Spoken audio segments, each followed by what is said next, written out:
দক্ষিণবঙ্গের যশোর জেলার চৌগাছা থানার এক শিল্পমনা শিল্প উদ্যোক্তা মোহাম্মদ জসিমউদ্দিন সাহেব গড়ে তুলেছেন তার এক অপূর্ব সম্ভাবনার দুয়ার।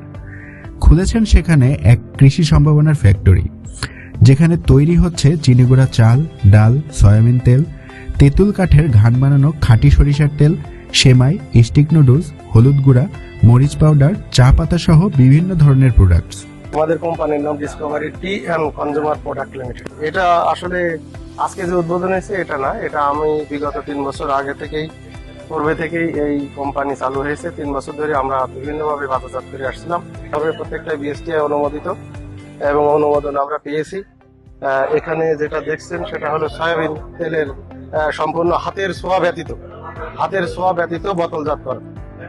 এটা স্বাস্থ্যসম্মত। আমি আমার চৌগাছাবাসী সহ সারা বাংলাদেশের মানুষদেরকে বলবো যে এটা আপনারা নিশ্চিত থাকেন যে স্বাস্থ্যসম্মতভাবে তৈরি হয় এবং এই ডিসকভারি টি 45 সয়াবিন তেল খাওয়ার জন্য অনুরোধ রইল। মোহাম্মদ জসিমউদ্দিন সাহেবের এই কৃষি উদ্যোগ শুধু একটি ফ্যাক্টরি নয়, এটি শত মানুষের কর্মসংস্থানের আশা, এটি খাঁটি পণ্যের প্রতিশ্রুতি।